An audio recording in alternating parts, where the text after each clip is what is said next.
নিতাই গৌর হরি হরি বল। তাহলে যারা বুঝেছেন নিশ্চয়ই আজকের আমাদের আস্বাদনের বিষয়বস্তু শ্রীপাদ। আমার এই ছেলেটা আসার সঙ্গে সঙ্গে বলেছে লীলার নাম শ্রীপাদ মাধবেন্দ্র পুরী, যার জন্য ভগবান নিজের হাতে ক্ষীর চুরি করেছিলেন। জয় নিতাই, জয় গুর্জর রাধের সামনে। আবার কিছু কিছু গানেরও রিকোয়েস্ট রয়েছে। আমার মহাপ্রভু এসেছেন কত বছর হলো? কত বছর বাবা? উল্টো পাল্টা বলবে না যেন। কত বছর? 539 বছর হলো। আর মহাপ্রভুর থেকে নিতাই চাঁদ কত বছরের বড়? এগুলো জানা প্রয়োজন আছে। জানবেন নিতাই গৌর হচ্ছে অভিন্ন সত্তা, নিতাই হচ্ছে আশ্রয় তত্ত্ব, গৌর হচ্ছে বিষয় তত্ত্ব। শ্রীধাম বৃন্দাবনী রাধারানী হচ্ছে আশ্রয় তত্ত্ব, গোবিন্দ হচ্ছে বিষয় তত্ত্ব। লীলার কারণে ভিন্ন দেহ। নিতাই চাঁদ মহাপ্রভুর থেকে এক যুগ আগে এসেছিলেন, তাই নিতাই চাঁদের আবির্ভাব তিথি হয়ে গেল 551 বছর। আর যিনি মহাপ্রভুকে নিয়ে এসেছিলেন তিনি মহাপ্রভুর থেকে 52 বছরের বড় ছিলেন। যারা বাংলার মাটিতে জন্মগ্রহণ করে নিতাই গৌর সম্বন্ধে জানতে চাইবে না, তাদের কীর্তন শোনার থেকে না শোনা ভালো হবে। কারণ কীর্তন কোন যুগে ছিল না, কেউ সৃষ্টি করেনি। মহাপ্রভু আসার পরে বিভিন্ন বৈষ্ণব পদকর্তারা মহাপ্রভুর ভাবাদর্শ দর্শন করে, তার গুণকে দর্শন করে, রূপকে দর্শন করে পদাবলী রচনা করেছিলেন, যে পদাবলীর মধ্যে দিয়ে বিভিন্ন কীর্তনীয়রা তাদের নিজস্ব সুর হোক আর মহাজনের সুর হোক, সেই থেকে লীলা কীর্তনের সৃষ্টি হলো। তো মহাপ্রভুকে যিনি আনয়ন করেছিলেন তার নাম কি? ঠাকুরানা ঠাকুর আমার শ্রী অদ্বৈত আচার্য প্রভু, যিনি মহাপ্রভুর চাইতে মহাপ্রভুর থেকে 52 বছরের বড় ছিলেন। তাহলে মহাপ্রভু যদি 539 হয়, নিতাই চাঁদ হলো 551, তাহলে অদ্বৈতাচার্য প্রভুর আবির্ভাব কত বছর হলো? 591। পঞ্চতত্ত্বের মধ্যে দেখবেন যার পাকা চুল পাকা দাড়ি, ওই যে পঞ্চতত্ত্ব আছে, তিনি হচ্ছেন অদ্বৈতাচার্য প্রভু। এখানে একটা কথা বলে রাখি, অনেকেই বলেন যে মহাপ্রভু কজন? আপনি একজন বললেও ভুল নাই, আপনি 3 জন বললেও ভুল নাই। কারণ আমরা অনেকেই জানি শ্রীকৃষ্ণ চৈতন্য মহাপ্রভু, এটা সবাই জানে। কিন্তু নিতাই গৌর হচ্ছে অভিন্ন সত্তা, তাই নিতাই চাঁদকেও যদি মহাপ্রভু বলেন তাতেও অপরাধ নাই। নিত্যানন্দ প্রভু আমরা যেমন বলি, আপনি নিত্যানন্দ মহাপ্রভুও বলতে পারেন। আবার যিনি গৌর হরিকে গঙ্গাজল তুলসী দিয়ে ডেকে নিয়ে এসেছেন, তিনি হলেন অদ্বৈতাচার্য মহাপ্রভু। তেসো আমরা লীলায় প্রবেশ করব। তার আগে ওর একটা গান, এসেছে ব্রজের বাঁকা কালো সখা দেখবি আমাদের নদিয়া। উলুধ্বনি এসেছে ব্রজের বাঁকা কালো সখা দেখবি আয় আমাদের এই নদীরা। আর এসেছে ব্রজের বাঁকা কালো সখা দেখবি আমাদের নদী। এসেছে ব্রজের বাঁকা কালো সখা দেখবি আয় আমাদের নদিয়া। রঙে ফিরেছে, ঢঙে ফিরেছে, ও তার রং ফিরেছে, রং ফিরেছে, রঙে ফিরেছে, ঢঙে ফিরেছে, রঙে ফিরেছে ঢঙে ফিরেছে। এখন তারে চেনার দাঁড়ায় আমাদের নদিয়ায়। উলুধ্বনি জয় ধ্বনি। এসেছে ব্রজের বাঁকা কালো সখা দেখবি আয় আমাদের এই নদীরা। আর এসেছে ব্রজের বাঁকা কালো সখা দেখবি আয় আমাদের নদিয়া। এখন তার কালো বরণ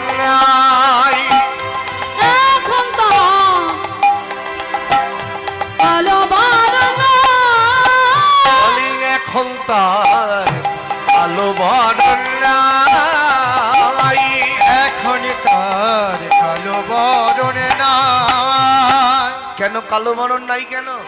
গৌরহরির এখন কালো মরণ নেই কেন? ওগো রাই অঙ্গে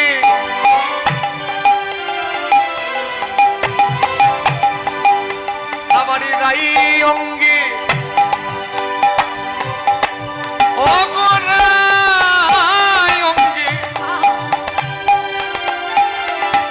রাই অঙ্গে অঙ্গ ঢেকে গৌরী হলেন তাই। আবার অঙ্গে আবার অঙ্গে আবার অঙ্গে অঙ্গ থেকে গোবর হলেন তার। নানা দেখলি তারে যাই না আছে নানা দেখলে তারে যায় নাচে না নানা দেখলি তারে যাই না আছে নানা দেখলে তারে যাই না যেন তারেছে না বিষম দায় আমাদের নদী এসেছে ব্রজের বাবা কালো সখা দেখবি আয় আমাদের এই নদীরা। প্রেম ঋণে ঋণী হয়েছে আবার প্রেম ঋণে ঋণী হয়েছে আবারই প্রেম ঋণে ঋণী হয়েছে আবার প্রেম ঋণে ঋণী হয়েছে হাতের বাসি কেড়ে লয়ে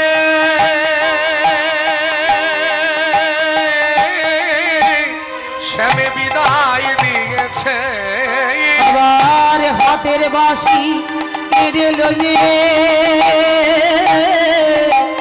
শ্যামে বিদায় দিয়েছে। আবার প্রেম ঋণ সুদিবে কি আবার প্রেম ঋণ শুধবে কিসে আবার প্রেম ঋণ সুদিবে কি আবার প্রেম ঋণ শুধবে কিসে তাই মুখে রাধা গুলো গায় আমাদের এই নদিয়ায় এসেছে ব্রজের বাবা কালো সখা দেখবি আয় আমাদের এই নদীয়ায়। এ দাস বিশ্বরূপে কই এ দাস বিশ্বরূপে গায় এদার বিশ্বরূপে কই বিশ্বরূপে আমার কলি যুগে অবতীর্ণ চৈতন্য দয়াময় আমার কলি যুগে অবতীর্ণ চৈতন্য দয়াময়। আবার কলি যুগে অবতীর্ণ চৈতন্য দয়াময় আর কলি যুগে অবতীর্ণ চৈতন্য দয়াময় আবার মুখে হরি হরি বল আমার মুখে হরি ঘটি বলে আমার মুখে হরি হরি বল আমার মুখে হরি ঘটি বলে ধোলায় গড়া গড়ি যায় আমাদের এই নদিয়ায় এসেছে ব্রজের বাবা কালো সখা দেখবি আয় আমাদের এই নদীরা। আর এসেছে ব্রজের বাঁকা কালো সখা দেখবি আয় আমাদের নদীরে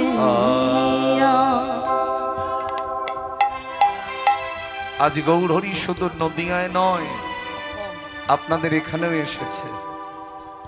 যদি না আসতো তাহলে এতদিন ধরে হরিনাম সংকীর্তন হতো না বাবা। শাস্ত্র বলছে না, বাড়ি তো কি বাড়ি ছাড়া দামিনী কি জ্যোতি হারা, প্রেম ও কি প্রীতি ছাড়া রহে, তোমারও উদয় যেথা মধুর বৃন্দাবন সেথা, এই কথা ভাগবতে কহে। যেখানে তোমার চরণ পড়বে সেই জায়গাটাই তো বৃন্দাবন ধামের মতন হয়ে যাবে। শ্রীকৃষ্ণ চৈতন্য মহাপ্রভু কত বছর বয়সে সন্ন্যাস ধর্ম গ্রহণ করেছিলেন আপনাদের সকলের জানা। আর কত বছর বয়সে লীলাটাকে সম্বরণ করেছিলেন মানে লীলা ছেড়ে চলে গিয়েছিলেন 48 বছর। তাহলে 24-এর পরে আরো যে 24 বছর মহাপ্রভু কি কি করলেন?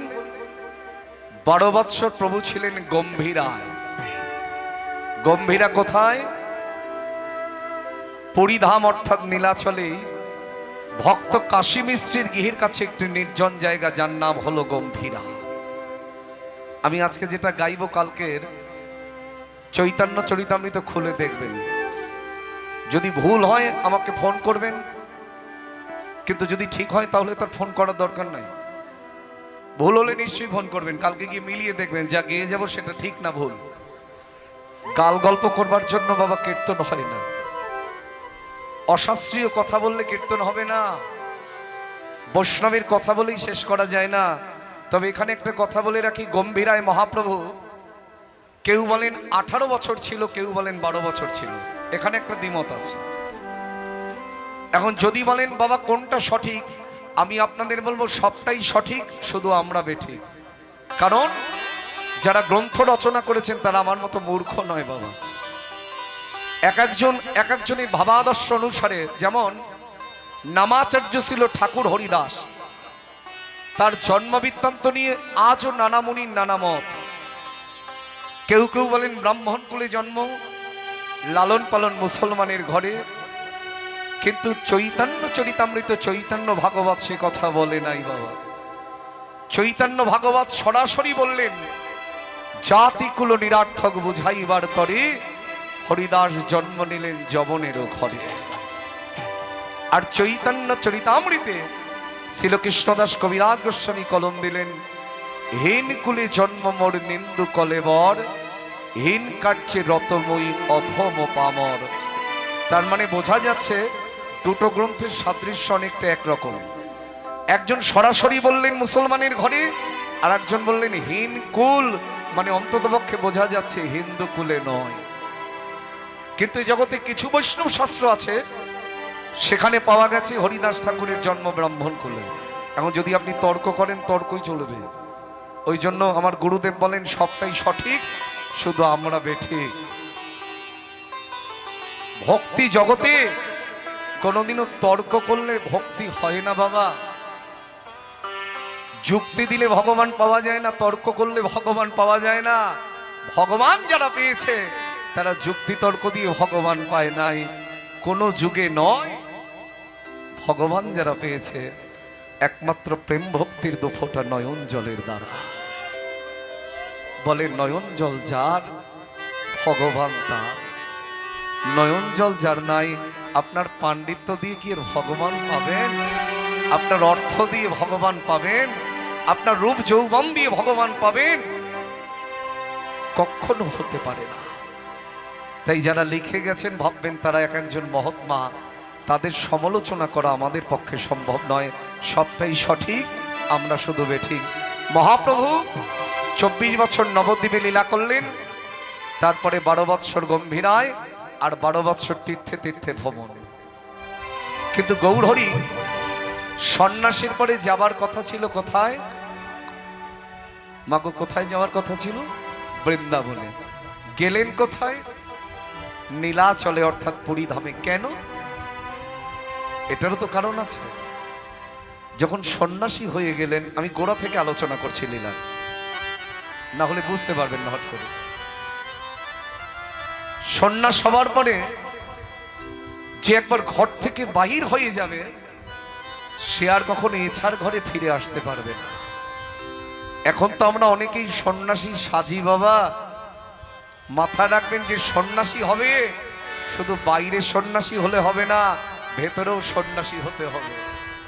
কারণ আমরা সবাই ভোগের বাসনায় লিপ্ত।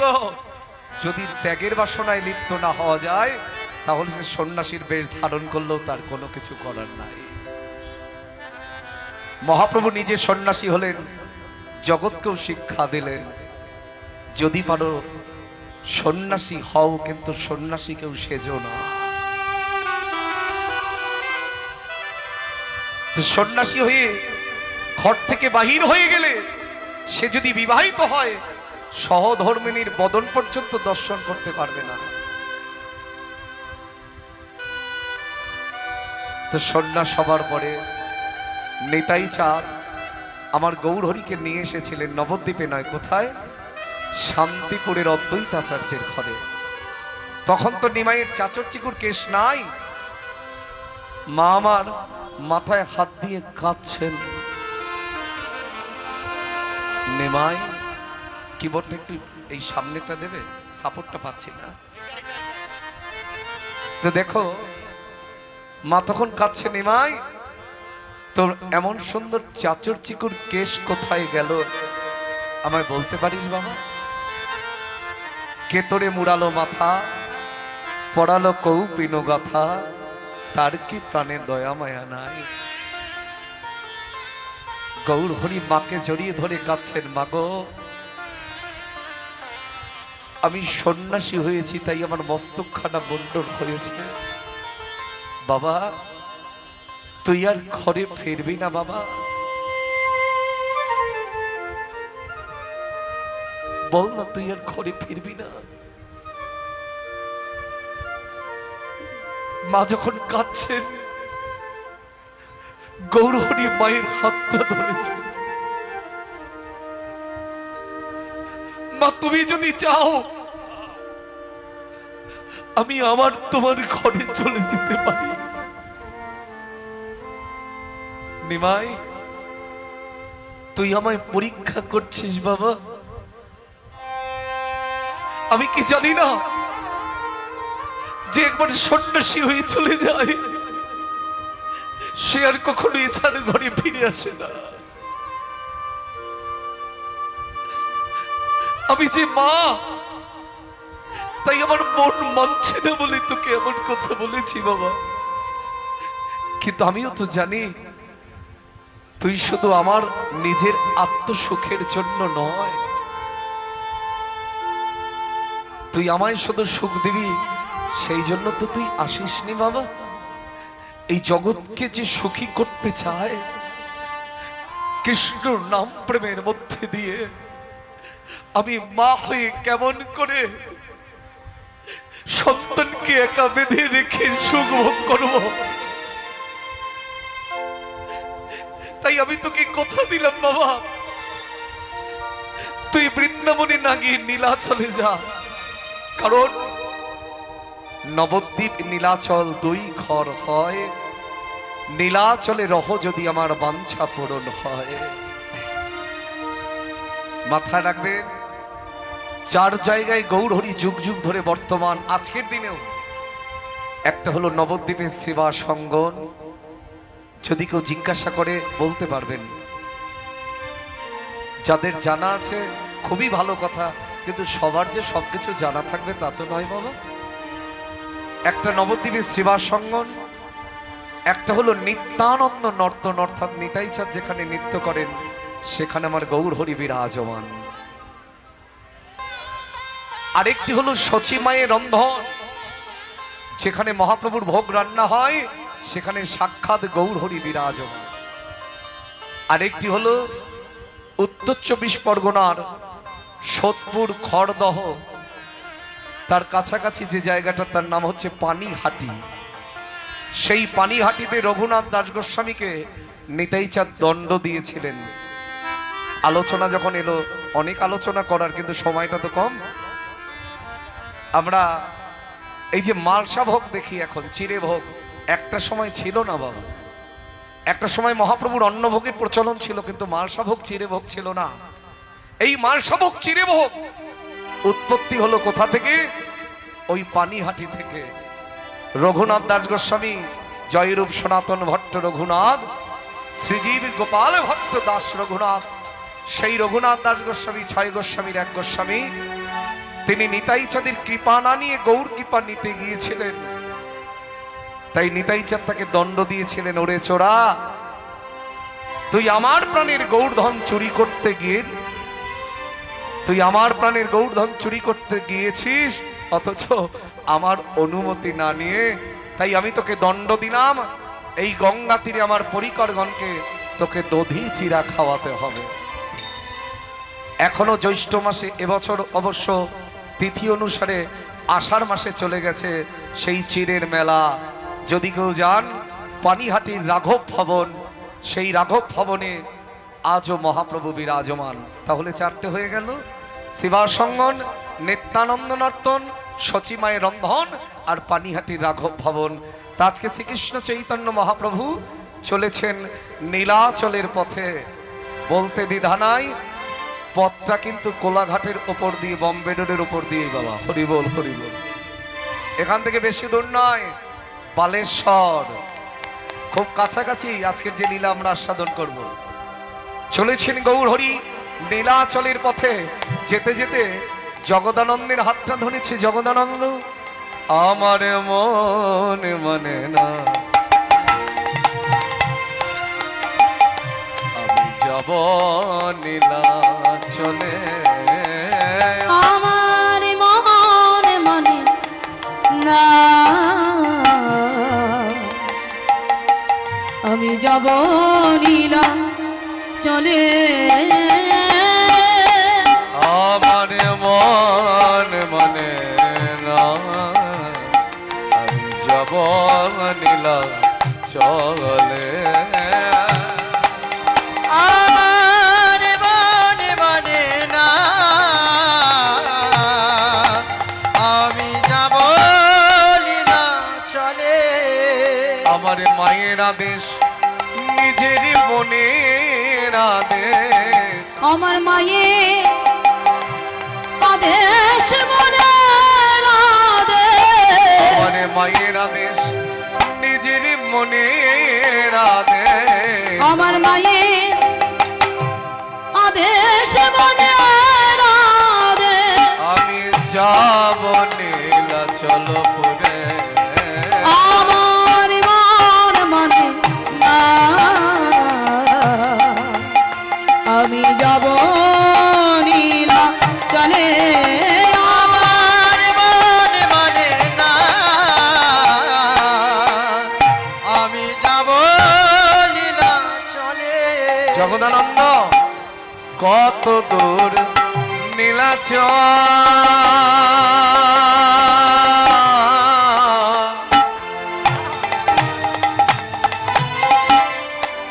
আমি দেখব তারে,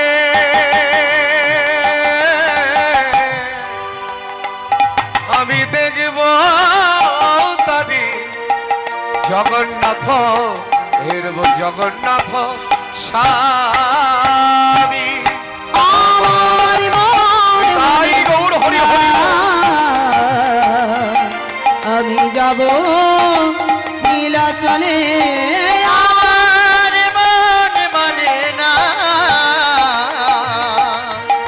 আমি যাব লীলাচলে। স্বামী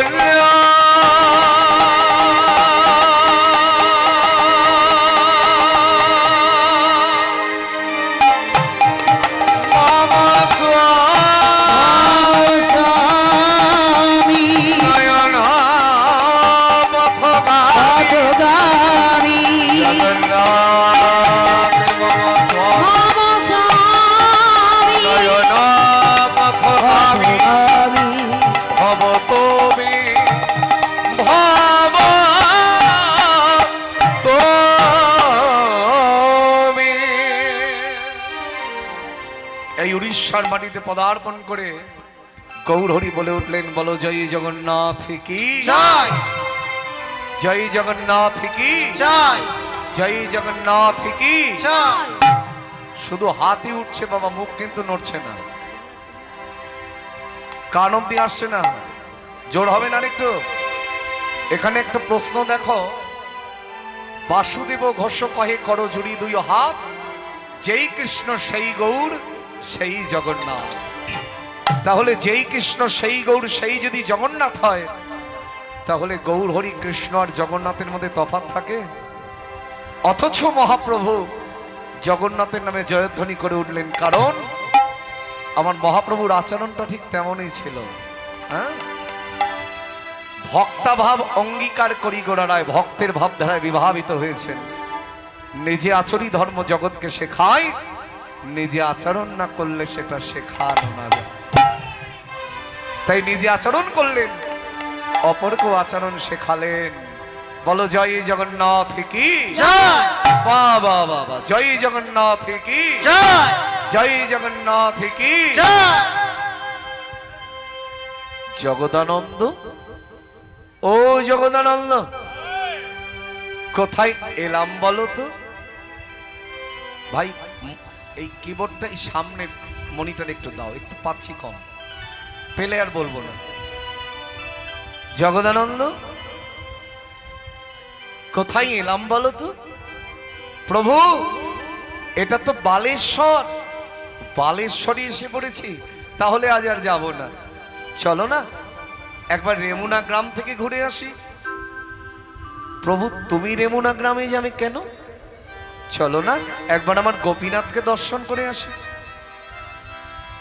প্রভু, তুমি যাবে গোপীনাথ দর্শন করতে? তুমি তো নিজেই গোপীনাথ, তুমি আবার কি গোপীনাথ দর্শন করবে বলো তো? তুমি তো নিজেই সচল গোপীনাথ। একটু কমাও, একটু কমাও। হ্যাঁ, তবে তুমি যখন বলছো চলো না একবার গোপীনাথ দর্শন করে আসি। ভক্তগণ সঙ্গে লয়ে প্রভু আমার রেমুনার গোপীনাথের মন্দির দ্বারে এসে দাঁড়ালেন।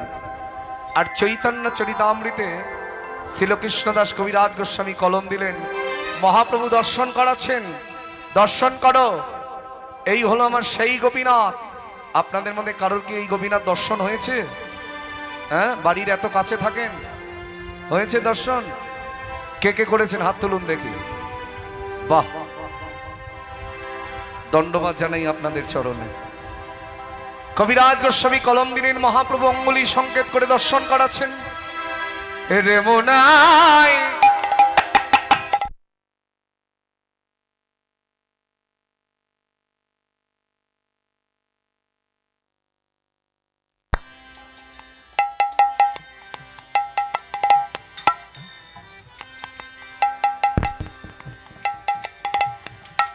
জয় নিতাই, জয় নিতাই।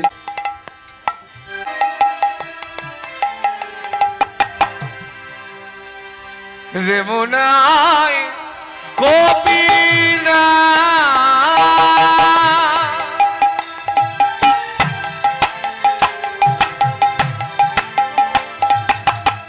সে যে পরম মহা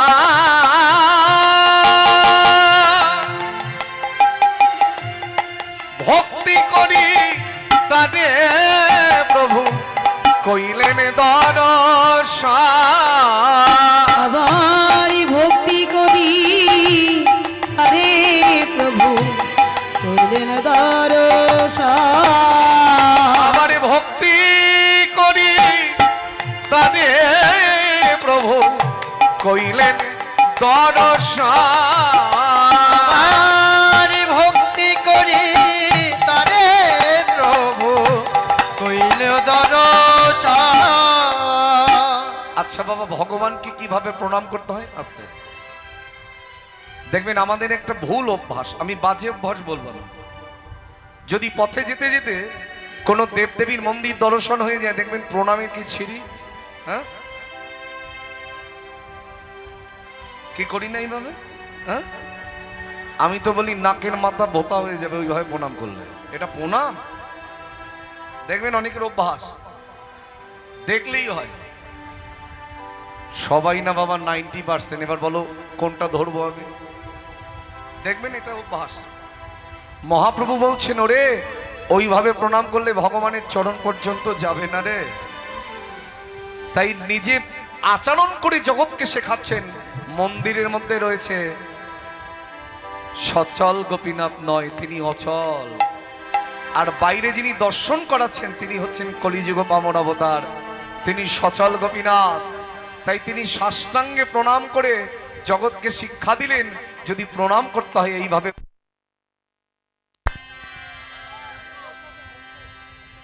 না না, কারেন্ট চলে গেছে।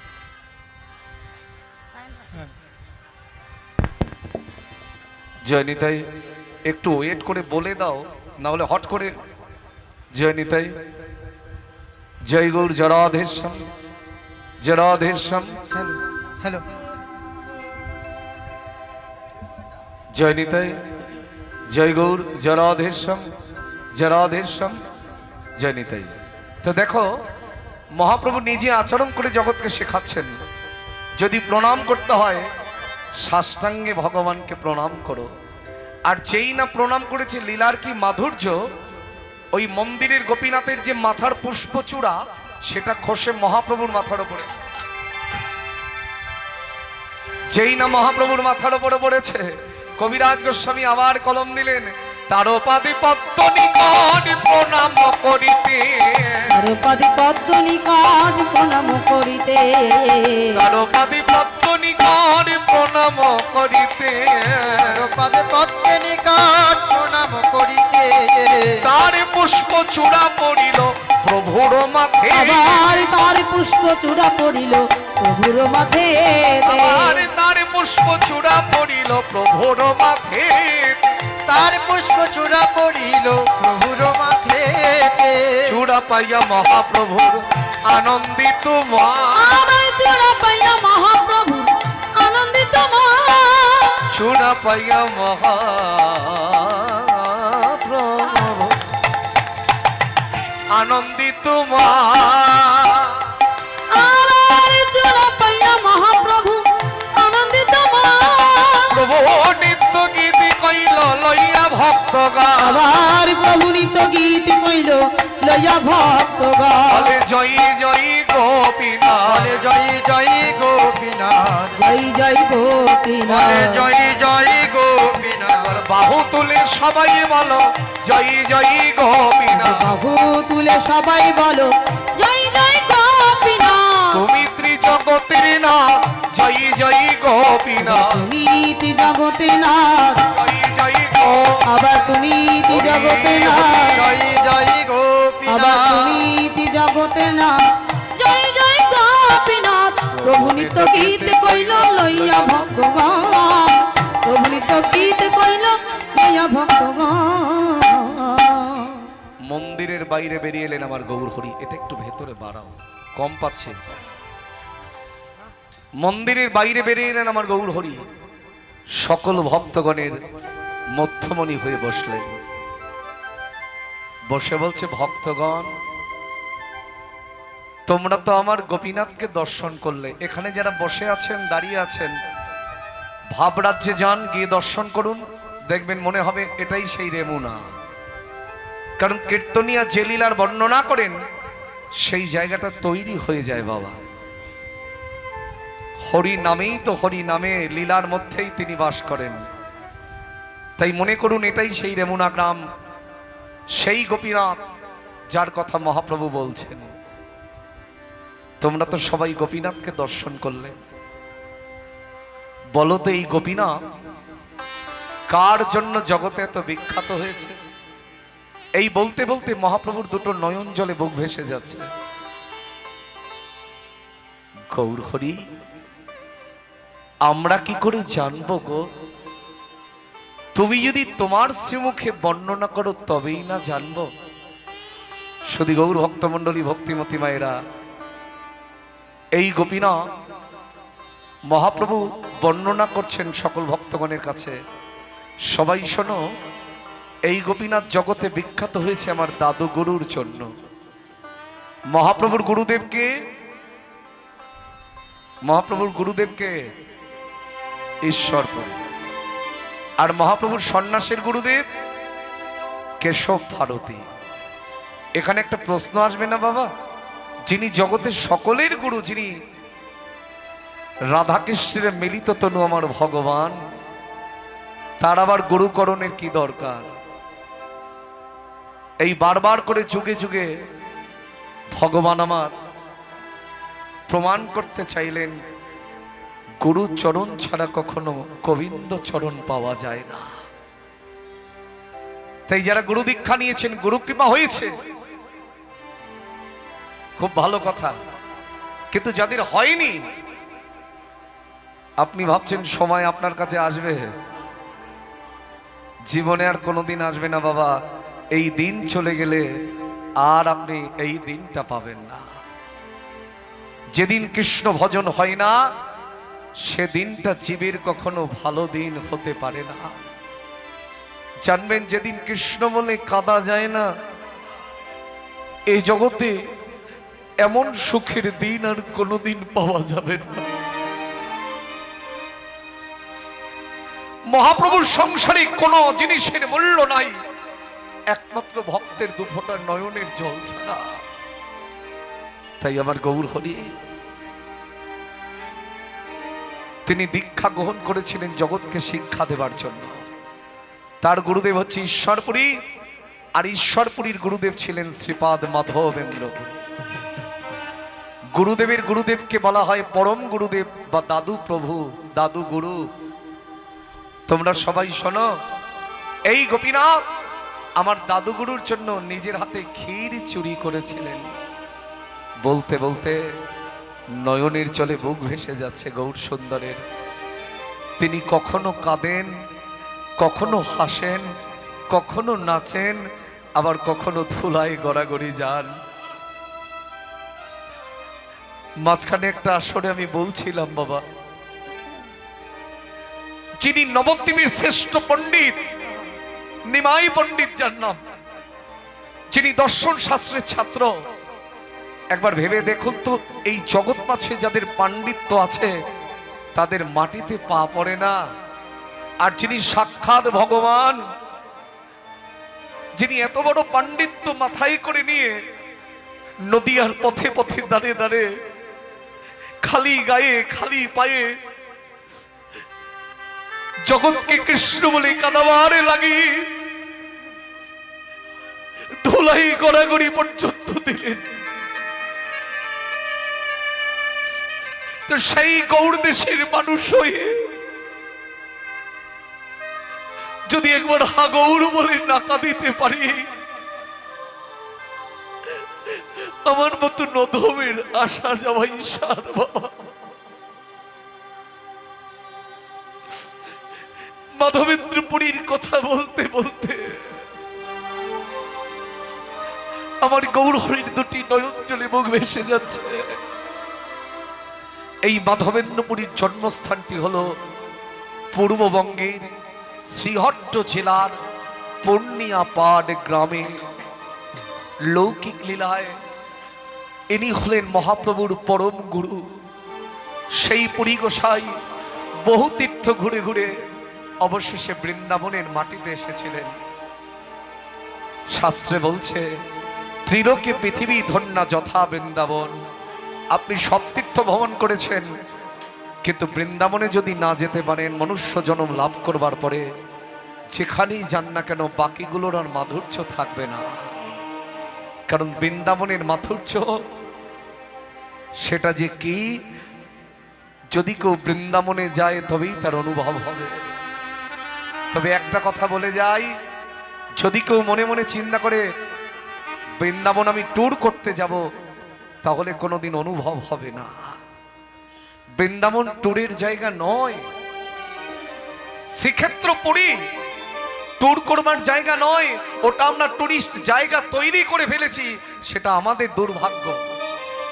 শ্রীক্ষেত্র পুরী, বৃন্দাবন আর নবদ্বীপ এর মধ্যে কোনো তফাৎ নাই। বৈষ্ণব মহাজন সেটাই বললেন। তো সেই মাটিতে গিয়ে যদি কেউ ধোলায় গড়াগড়ি না দিতে পারে, আমার রাধারানীর করুণার বাতাস তার অঙ্গে লাগবে কেমন করে? বৃন্দাবন পুরীর মাধুর্য থাকতো না যদি আমার গৌর হরি ধরার বুকে না আসতেন। কেউ জানতো না বৃন্দাবনের মাধুর্য কেমন, পুরীর মাধুর্য কেমন। তাই সেই গৌর হরি আজকে মাধবেন্দ্রপুরীর কথা বলতে বলতে কাঁদছেন। শোনো, আমার এই দাদু প্রভু, তার দুটো স্বভাব ছিল, খুব মন দিয়ে শুনুন, দেখবেন এমনি পাষাণ গলে যাবে যদি আপনি হৃদয় মাঝে ধরতে পারেন। মাধবেন্দ্রপুরীর দুটো স্বভাব ছিল। একটি স্বভাব হলো তিনি অহর্নিশি কৃষ্ণ নাম করতেন। যারা শুনতে বসেছেন আমাকে হয়তো বলবেন, তুমি মূর্খ বাবা, অহর্নিশি কেউ কৃষ্ণ নাম করতে পারে? এটা আমি বলছি না, শাস্ত্র বলছে। আমরা সারাদিনে একবার তার নাম স্মরণ করতে পারি না, আর তুমি বলছো অহর্নিশি মাধবেন্দ্রপুরী কৃষ্ণ নাম করতেন। কেউ পারে দিন রাত্রি 24 ঘন্টা তার নাম করতে? বলে সেটাও সম্ভব। তুণ্ডে তাণ্ডবিনী রতিন বিতনাত তুণ্ডা বলি লব্ধায়, ঘুমিয়ে থাকলেও কৃষ্ণ নাম করা যায়। আমরা জানি জেগে থাকলে কৃষ্ণ নাম করা যায়, কিন্তু যে ঘুমিয়ে পড়ে সেও কৃষ্ণ নাম করতে পারে। যার ধ্যান কৃষ্ণ, জ্ঞান কৃষ্ণ, কৃষ্ণ চিন্তা, কৃষ্ণ ভজন, যে কৃষ্ণ ছাড়া আর কিছু জানে না, যার চিন্তাই গোবিন্দ চরণ, সে যদি রাতে ঘুমিয়েও পড়ে আমার ভগবান চিন্তা করেন, হ্যাঁ রে সারাদিন ধরে তুই আমার নাম করেছিস, রাত্রিবেলায় তুই যখন ঘুমিয়ে থাকবি তোর বদনটা আমি বন্ধ হতে দেব না, কারণ যে বদন দিয়ে সারাদিন তুই আমার কথা বলেছিস আমি যে সুখ পাই রে, তাই তোর বদন বন্ধ আমি কখনো হতে দিতে পারি না। তুই সারাদিন আমায় ডাকবি আর রাতে তোকে ঘুম পাড়িয়ে রেখে তোর জিহ্বগ্রে বসে আমি আমার নিজের নামটা তোর বদন থেকে নিজেই উচ্চারণ করাবো। তাই বললেন তুণ্ডে তাণ্ডবিনী রতিং বিতনাত তুণ্ডা বলি লব্ধায়, ঘুমিয়ে থাকলেও কৃষ্ণ নাম করা যায়। আর একটা স্বভাব ছিল কি, তিনি অযাচক বৃত্তি গ্রহণ করেছিলেন। খুলে দেখবেন শ্রী শ্রী চৈতন্য চরিতামৃত। অযাচক এটা আরো কঠিন, যেচে সেদেছে কারো কাছে কিছু তিনি পান না। যেদিন তাকে কৃপা করে কেউ কিছু দেয় সেদিন সেটা গ্রহণ করেন, আর না হলে নিরম্ব উপবাস অর্থাৎ নির্জল উপবাসে তার দিন কেটে যায়। আমাদের কথা চিন্তা করুন, আমরা অনেক মানুষ আছি আজকের দিনে দাঁড়িয়ে, আমি আপনাদের কি বলবো, অনেক কীর্তনিয়ানা পর্যন্ত এখনো আচার আচরণ ঠিক রাখে নাই। অপরাধ নেবেন না, আমি নিজে আচরণ করি বলে এটা বলে যাচ্ছি তা নয়। একটা জিনিস মাথায় রাখবেন, যে কীর্তনিয়া আপনাদের কীর্তন আস্বাদন করাবে তার নিজের দেহ যদি শুদ্ধ না থাকে, আপনাকে যতই জ্ঞান দিক আপনার কোনো কাজ হতে পারে না। নিজে আচরণ করে অপরকে শিক্ষা দিতে হয়। যে কীর্তনিয়া নিজে নিরামিষ আহার করে না সে অপরকে বললে মানবে? যে কীর্তনিয়া নিজে একাদশী ব্রত পালন করে না অপরকে জ্ঞান দিলে হবে? নিজে আচরই ধর্ম। মহাপ্রভু যেমন নিজে আচরণ করে জগৎকে শিক্ষা দিলেন, আমরাও তেমন তার দূত হয়ে এসে তোমাদের কাছে বলি। এখন আমরাই যদি নিজেরা আচরণ পালন না করি তোমরাই তো আমাদের গালমন্দ করবে। ওর নিজের আচরণ ঠিক নাই আবার অন্যকে জ্ঞান দেয়, বলবে না? তাই অযাচক ব্যক্তি যেচে সেদেছে কারো কাছে কিছু তিনি পান না। যেদিন তাকে কেউ কৃপা করে কিছু দেয় না হলে কোনোদিন চাইবে না বাবা। সেই পুরী গোসাই বৃন্দাবনের কোথায় রইলেন মাথায় রেখো, গিরি গোবর্ধনের পাশেই হচ্ছে গোবিন্দ কুণ্ড। যারা বৃন্দাবন গেছেন তারা নিশ্চয়ই জানবেন। এখন অবশ্য সরকার থেকে ভেঙে ঠেঙে অনেক কিছু তৈরি হচ্ছে, কিন্তু সেই সময়ের কথা বলছি, সেই মানচিত্র, সেই ম্যাপ, গিরি গোবর্ধনের পাশেই হচ্ছে গোবিন্দ কুণ্ড। আর গোবিন্দ কুণ্ডের তটে একটি গাছের নিচে বসে মাধবেন্দ্রপুরী নয়ন জলে বুক ভাসিয়ে তাকে ডাকছেন। আর উল্টো দিকে কনিষ্ঠ অঙ্গুলিতে গিরি গোবর্ধন ধারণ করে রয়েছেন কে? আমার অনাদির আদি গোবিন্দ। যখন তার বয়স 7 বছর, সপ্তম বর্ষীয় বালক, সপ্ত দিবস ব্যাপী কনিষ্ঠ অঙ্গুলিতে গিরি গোবর্ধন ধারণ করে দাঁড়িয়ে আছেন, আর উল্টো দিকে ভক্ত কাঁদছেন শুধু, প্রভু আরে কত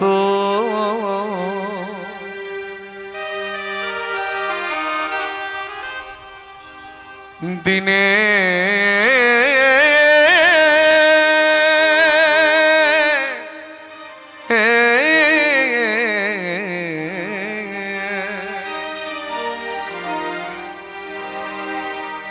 আমি পাব দর্শন,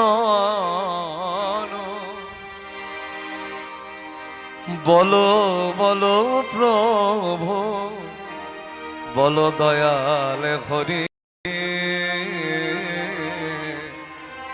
প্রভু আর কত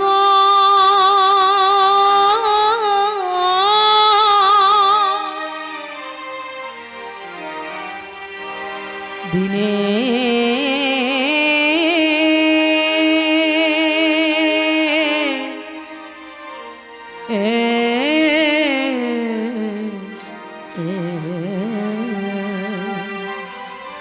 তোমারই দর্শন বিনে বৃথায় জীবনে তোমার দর্শন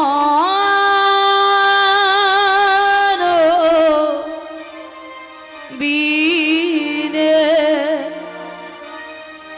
বৃথায় জীবনে তোমারই দর্শন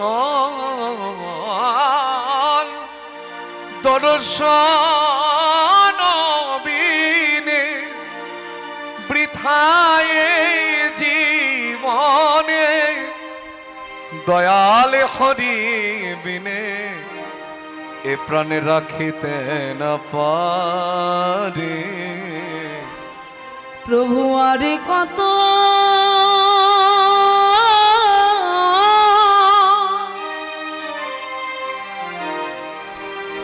দিনে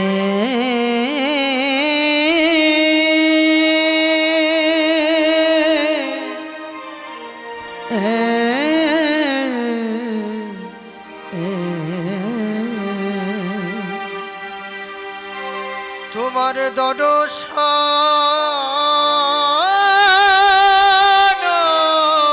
বিনে বৃথায় জীবনে দয়াল হরি বিনে এ প্রাণে রাখিতে না পারে। প্রভু আরে কত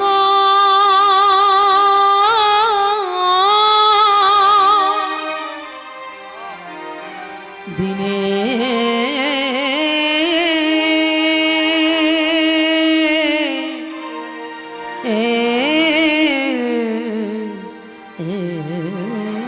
সদী গৌর ভক্তমণ্ডলী, এতদিন ধরে আপনারা কীর্তন আস্বাদন করছেন এখানে, এই যে চাতক পাখির মতন বসে আছেন, গোবিন্দের কাছে কি চাইছেন, রাধানির কাছে কি চাইছেন? টাকা দাও, পয়সা দাও, ধন দাও, ঐশ্বর্য দাও না, অন্তত কি এখানে বসে ওটা চাইছেন না? কি চাইছেন? যেভাবে মাধবেন্দ্রপুরী চাইছে আমার গোবিন্দের কাছে, মনের ইচ্ছা প্রভু করি নিবেদন, একবার অন্তিমেতে দিও তোমারও দুটি চরণ। মনের ইচ্ছা প্রভু করি নিবে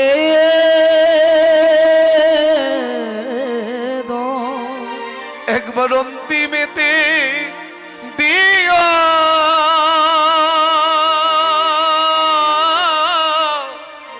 তোমারও দুটি চরণ, দুটি নয়নি জলে ভেসে যেন হা গোবিন্দ বলিতে পারি শেষে। দুটি নয়নে জলে ভেসে যেন হা গোবিন্দ বলিতে পারি শেষে। দুটি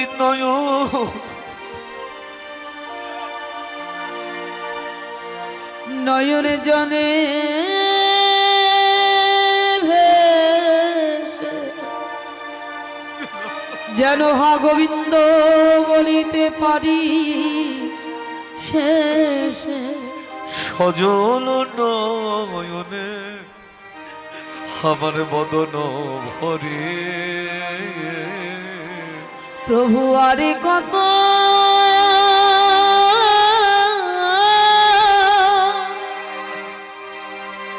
দিনে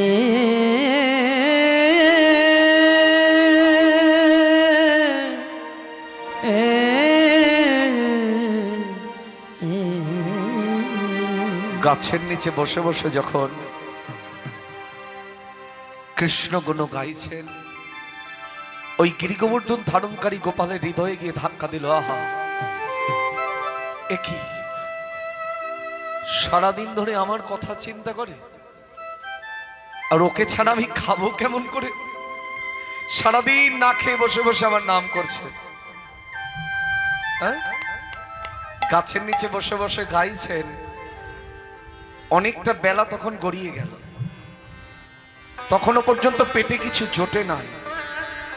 মনে মনে চিন্তা করছেন, নাই বা জুটলো, বসে বসে কীর্তনই করি, এটাই তো আমার প্রসাদ।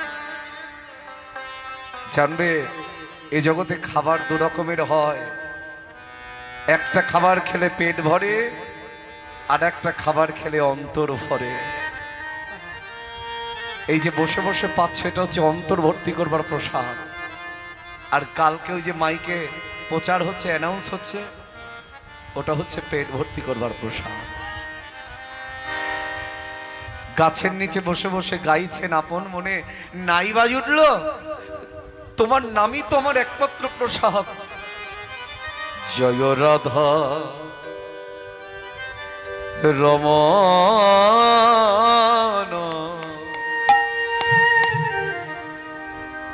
জয় কুঞ্জ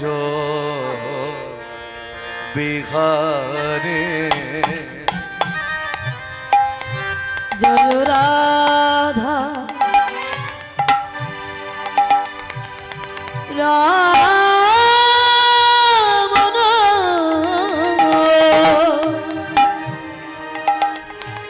জয় কুঞ্জ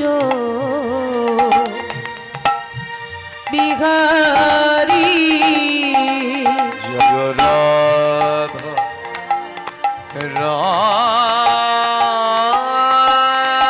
রমণ, জয় কুঞ্জ বিহারে। জয় রাধা রমণ,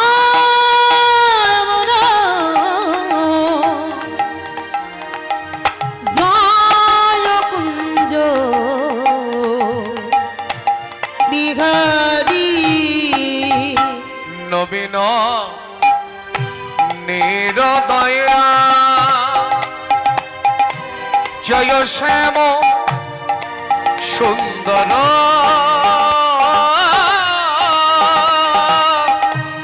মদন মোহন বংশীধারী।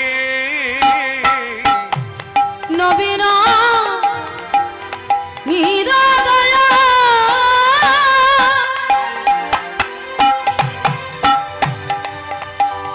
জয় শ্যাম সুন্দর,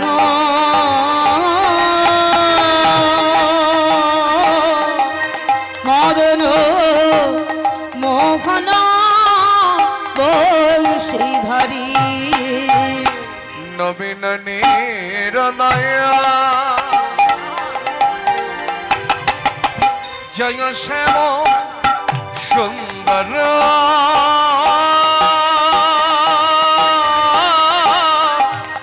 মদন মোহন বংশীধারী।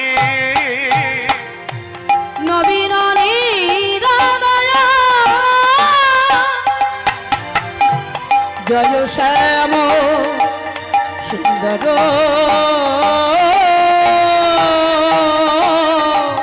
মদন মোহন বংশীধারী। জয় রাধা রমণ,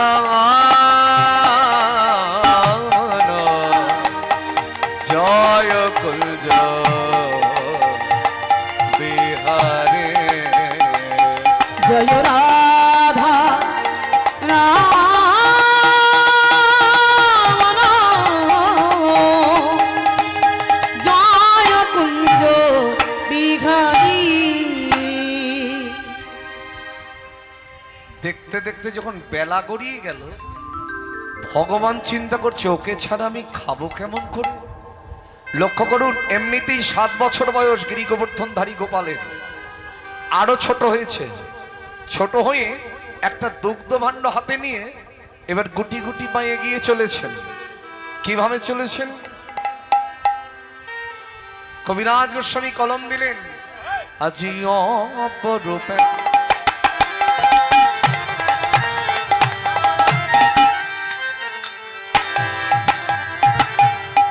দেখো দেখো, আজি অপরূপে গোপ বালো,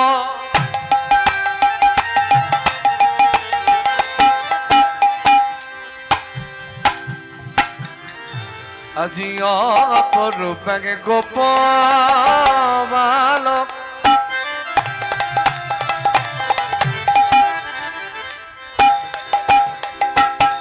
ভগদুগ্ধ ভাইরা লইয়া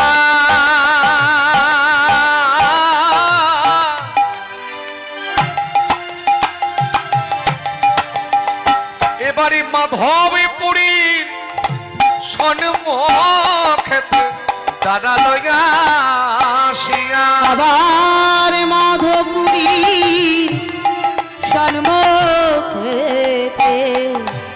দাঁড়ালো আসিয়া। ওগো মাধবীপুরীর সন্মুখেতে দেখো দাঁড়ালো আসিয়া, মাধবপুরীর সন্মুখেতে দাঁড়ালো আসিয়া। গুটি গুটি পায়ে দুগ্ধমান্য হাতে নিয়ে ওই পুরী গোসাইয়ের কাছে এসে বলছেন, আমি অজা চোখকে যেছি আমি আলো চোখে যেচে বেড়াই, আমি অজা চোখকে যেছে আমি অজা